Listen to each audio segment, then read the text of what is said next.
नमस्कार मित्रों। आज सीधू ने सट में हमारे साथ छत्तीसगढ़ से वरिष्ठ संपादक बेबाक बात करने वाले अजय शुक्ला जी जुड़े। अजय जी, आपका सीधू ने सट में स्वागत है। कल जो पेपर टाइगर कहें या भावी राजनेता कहें, वो दीपक अमेरिका से यहां पर आ रहे हैं शिक्षा मंत्री का इस्तीफा लेने के लिए। प्रधानमंत्री का नहीं, शिक्षा मंत्री का इस्तीफा लेने के लिए आ रहे हैं, ऐसा कहते हैं। और जैसे कि वो बड़े शहंशाह हों, आदेश जारी करते हैं वीडियो के मार्फत। पहले कहा था कि एयरपोर्ट पर आइए बड़ी संख्या में, अब कहते हैं, दूसरा वीडियो आया है कि पार्लियामेंट स्ट्रीट पुलिस स्टेशन पर आइए, यानी पुलिस स्टेशन को घेराव करेंगे। क्या, मुझे मालूम नहीं है इनका मकसद क्या है, इनका स्रोत क्या है। ये डीप स्टेट वाले हैं, भाजपा वाले हैं, आरएसएस वाले हैं, आम आदमी पार्टी वाले हैं, कौन से हैं मालूम नहीं पड़ता। आम आदमी पार्टी के कई लोग इसमें शामिल हैं, ये तो हमें मालूम है। गुजरात में भी आम आदमी पार्टी उनका प्रचार कर रही है, देश में भी। और दीपके भी वैसे आम आदमी पार्टी से ही तो निकले थे, उनकी नौकरी किए थे। तो कल वो आएंगे और क्या कुल खिलाएंगे, इस पर आपने वैसे तो सबसे पहले हमारे साथ एक एपिसोड करा था, उसमें बहुत सारी बातें आपने बताई थी, मगर कल चूंकि वो पधार रहे हैं जनाबे आला, अब वो क्या गुल खिलाएंगे उसके बारे में हम आपसे जानना चाहते हैं, आपका विश्लेषण जानना चाहते हैं, ताकि हमारे दर्शकों को सही मानों में ये कॉकरोच जनता पार्टी क्या है। और जिस चीफ जस्टिस ने कॉकरोच या पैरासाइट कहा, उनका तो कोई उनके खिलाफ तो कुछ बोलते नहीं है, मगर एक शिक्षा मंत्री का इस्तीफा चाहिए उनको। अजीब बात है। तो अजय जी, आप बताएं कि वास्तव में स्थिति क्या है। अजय। अरे भाई, आपको नमस्कार और हमारे सारे प्यारे दर्शकों को नमस्कार। मैं जब ये कहता हूँ, एक बात बताइए, आप अचानक वहां से बैठ के एक आह्वान कर देंगे और ये करिए, तो कोई मूर्ख ही होगा कि सब आपके साथ चले हैं।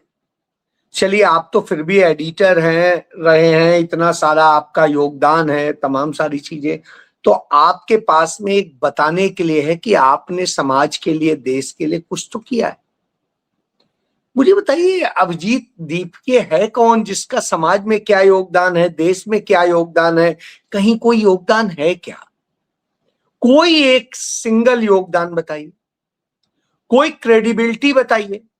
हम कम से कम डॉक्टर हरी देसाई की क्रेडिबिलिटी को जानते हैं, अभिजीत दीपके की क्रेडिबिलिटी को क्या हम जानते हैं?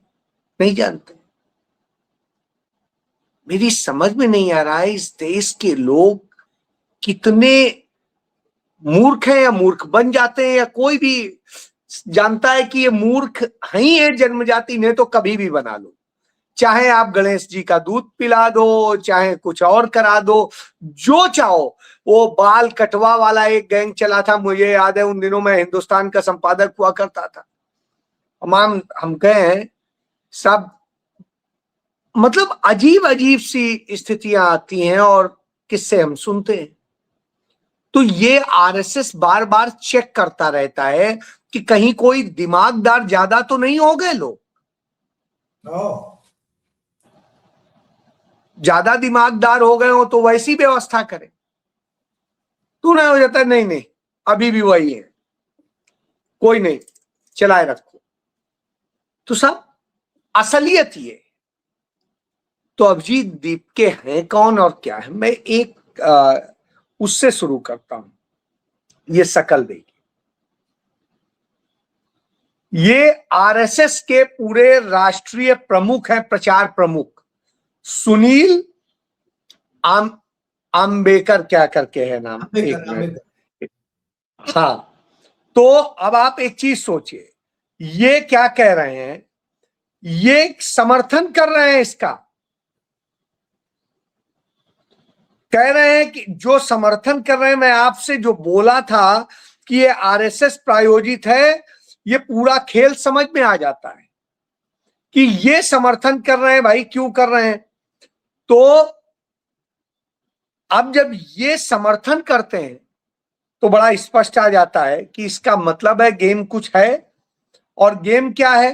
गेम यही है कि कैसे वोट को बांट देना है। तो अब आप समझ सकते हैं, यही बात तो मैंने आपको बताई थी उस दिन जी, कि असल में एक हमें वास्तविक लड़ने वाले नहीं चाहिए, हमें फर्जी टाइप के चाहिए। आप बताइए, जिस दिन अन्ना को बिठाया गया और कहा गया था ये अन्ना है और ये लोकपाल लाओ और लोकपाल आंदोलन, और ये आज आप किसी से पूछ लीजिए, आपके जितने लोग होंगे गुजरात में, पूछिए लोकपाल कहां है भाई, देखा है तुमने? दिल्ली में आइए पूछिए यार लोकपाल कहीं दिखा है? पंजाब चले जाइए जो आम आदमी पार्टी की पूरी सरकार है, वहां पूछिए लोकपाल और लोकायुक्त का कुछ है रोल क्या? तो आपको कहीं कुछ नहीं दिखाई देगा। हालत यह है, उन्हीं की सरकारों में मेंबर्स तक नियुक्त नहीं किए जा रहे हैं, लोकायुक्त नियुक्त नहीं है। डाल लीजिए, गूगल करके सर्च कर लीजिए। जो इतना चिल्ला रहे थे कि एक ही दिन में ऐसा लोकपाल लाइए, जन लोकपाल लाइए कि बिल्कुल फांसी चढ़ा दिया जाए बगैर कोई सुनवाई के, ये कर दिया जाए। क्योंकि अन्ना की क्या क्रेडिबिलिटी थी? नहीं थी। लेकिन तमाम सारे क्रेडिबिलिटी वाले लोग उसके साथ खड़े हो गए और उसकी क्रेडिबिलिटी बना दी। और क्रेडिबिलिटी वाला व्यक्ति बता रहा है नहीं ये तो इतना महान है। वो जिसका ड्राइवर होता था आर्मी में, एयरफोर्स में, वो इत्तेफाक से मेरे बहुत अच्छे दोस्त थे। और आपके यहाँ एक कंपनी है बिजली की, टोरेंट पावर, उसमें वो रिटायर होने के बाद में किसी बड़े ऑफिशियल के पद पे थे। मेरी कहीं मुलाकात हुई, उन्होंने तब बताया मुझे कि अरे तो ड्राइवर था, भाग गया था, तो निकाला गया था सेना से, इसके खिलाफ एक्शन हुआ था, कोर्ट मार्शल की कार्रवाई प्रोसीड हुई थी। तो ऐसा आदमी, बहरहाल अब छोड़ दीजिए, जो हो गया हो गया। लेकिन हमारे देश में साहब लोग लग गए, नहीं अन्ना आज का गांधी। अब आप सोच लीजिए, कोई क्रेडिबिलिटी नहीं, कुछ नहीं। उसने वो किया, ड्रामा क्रिएट किया गया और तमाम सारे लोग खड़े हो गए और कहा बस ऐसे यही किया जाता है। तो अभिजीत दीपके है कौन? लफंगा है, उठाई गिर है, शिक्षक है, प्रोफेसर है, कि साइंटिस्ट है? क्या है वो? उसका समाज में योगदान क्या है? नथिंग। आम आदमी पार्टी के आईटी सेल में काम करता था, फिर आम आदमी पार्टी का ही पुणे में नेता बन गया।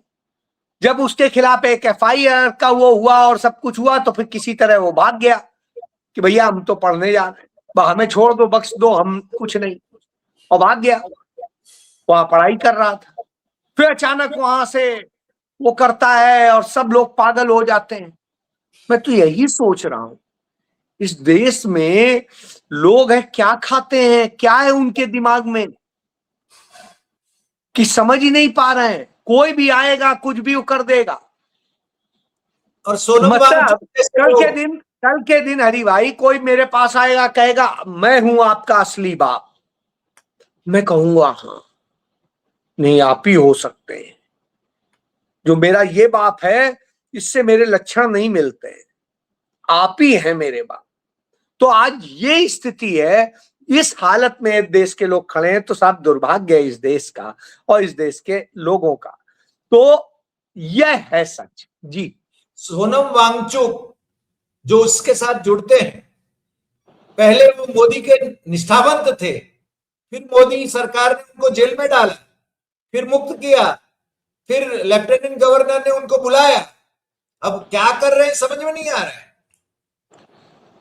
मैं आपसे एक चीज यही कह रहा हूं, आप छोटा सा मोडस ऑपरेंडी देखिए। मुझे आपको लीडर बनाना है, हम एक ड्रामा क्रिएट करेंगे, आपसे कहेंगे सरकार अपनी है, सब कुछ अपना है, सिस्टम अपना है, क्या परेशानी है यार तुम्हें, तुम आंदोलन शुरू करो। कांग्रेस बढ़ रही है, एनसीपी बढ़ रही है, हमारा एमपी हार गया है, तो यहां पर जो है आप खड़े हो जाओ आंदोलन करने, आप इस तरह की आप लीडरशिप बन जाओ। और अच्छा लीडरशिप कैसे बने, तो आप आंदोलन खड़े हो, क्रेडिबिलिटी है, उनकी क्रेडिबिलिटी है, उनकी क्रेडिबिलिटी से इनकार नहीं कर सकते जी। उन्होंने सदैव मोदी का साथ दिया, सदैव आरएसएस बीजेपी का साथ दिया। अब आप सोचिए फिर अचानक क्या हुआ कि वो कुछ दिन ऐसे आंदोलन आंदोलन आंदोलन आंदोलन, और उस आंदोलन को कहीं कोई रोका नहीं गया।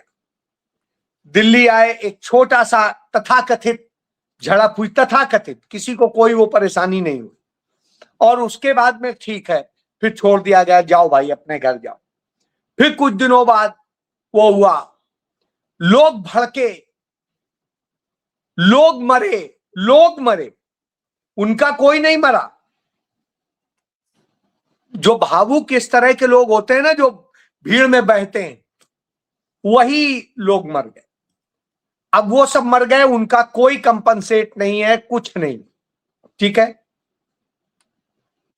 अब सोनम वांगचुक को गिरफ्तार किया गया, आज बड़ा शोर मचा, काहे में गिरफ्तार किया, एनएसए में। अब ऐसे बताया गया, पता नहीं एनएसए में उनको क्या फांसी चढ़ा दिया जाएगा, जबकि एनएसए भी एक निरोधात्मक कानून है। आप तो लॉ जानते हैं, वो कोई आपको अपराधी नहीं साबित करता है, वो ये होता है कि फौरी ये कारण मौजूद है जिनके कारण आपके इन एक्टिविटीज से खतरा हो सकता है शांति को।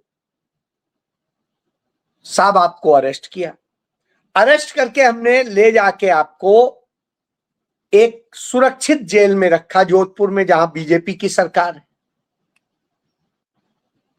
क्योंकि वहां रखते और सुविधाएं देते तो खबर सब जगह फैल जाती। तो हमने ऐसी जगह रखा। आप वहां के जेल से रिकॉर्ड ले लीजिए, उन्हें वहां पर ए क्लास की सुविधाएं दी गई, ए क्लास, ठीक है। उनको सर्वेंट के तौर पे एक कैदी दिया गया, 2 कैदी, सब कुछ उनके लिए सारी सुविधा दी गई। उन्हें सामान्य बैरिक में नहीं रखा गया, उनको अलग रखा गया सुपीरियर ढंग से। अब आइए, अच्छा वो लड़ रहे हैं सुप्रीम कोर्ट में, याचिका कर रहे हैं, कुछ नहीं हो रहा है, तारीख पर तारीख पे तारीख। अचानक एक दिन सरकार कहती है कि नहीं अब हमें जरूरत नहीं, हमने वापस ले लिया, रिवोक हो गया एनएसए। बहुत बड़ी जीत हो गई और वो हो गया, और ठीक है जश्न मनाओ और छोड़ दिए गए। ओके, आपने अचानक गिरफ्तार किया, बड़े भारी खतरा थे, आपने अचानक छोड़ दिया, आप कोई खतरा नहीं है। उस दिन के बाद से उन्होंने कोई आंदोलन भी नहीं किया है, बताइए किया हो तो बताइए। नहीं किया, नहीं किया ना, कोई एक्टिविटी नहीं। फिर वो उनको वहां के लेफ्टिनेंट गवर्नर ने बुलाया, कुछ डिस्कशन हुआ, उसके बाद वो शांति के साथ चल रहे हैं, अचानक काकरोच खड़े किए जाते हैं, और उसके बाद काकरोचों की तरफ से आता है कि साहब वो साथ में। सब काकरोचों की शुरुआत ही झूठ से हुई। पहला कार्यक्रम उन्होंने कॉन्स्टिट्यूशनल क्लब में एक वो करी प्रेस कॉन्फ्रेंस, उसके लिए मनोज झा जो आरजेडी के राज्यसभा सदस्य हैं को झूठ बोलकर उनका लेटर हेड पे रिकमेंडेशन ली के कार्यक्रम करने की। खुद मनोज झा ने स्वीकार किया है, मैं सुनवा देता हूं आपको मतलब आश्चर्य होगा कि ये लोग हैं जिनकी बुनियाद ही झूठ पर है। तो जिनकी बुनियाद ही झूठ पर हो तो आप क्या समझेंगे, तो ये है इनका। तो इन्होंने वही किया कि झूठ के आधार पर इन्होंने खड़ा किया, और उसके बाद में कह रहे हैं कि साहब हम तो जनता की, ये सुन ली। नहीं, आपने मेरा लेटर देखा? अगर आप मेरे लेटर का मजमून पढ़ेंगे जो आपके समक्ष, एक जर्नलिस्ट है जिनसे मैं सोशल मीडिया में जुड़ा हुआ था और मेरे दिल्ली यूनिवर्सिटी के कुछ कलीग्स जो मेरे सीनियर हैं, मैं हॉस्पिटल में था अपने पिता के साथ, मुझे बताया गया कि ऐसा ऐसा उनको एक इवेंट करना है, प्रेस कॉन्फ्रेंस करना है, नथिंग एल्स। तो मैं तो अमूमन करता हूँ, हर दूसरे तीसरे दिन किसी न किसी सिविल सोसाइटी के लिए करता हूँ। आप में से कई पत्रकार हमसे रिक्वेस्ट करते हैं वेस्टर्न कोर्ट के लिए आप रिकमेंड कर दीजिए, स्वर्ण जयंती के लिए अभी शरद यादव जी का एक कार्यक्रम हो रहा है उसके लिए रिकमेंडेशन दिया है। कई पत्रकारों की फैमिली में शादी होती है, वेस्टर्न कोर्ट के लिए कहते हैं, उसके लिए करते हैं रिकमेंडेशन।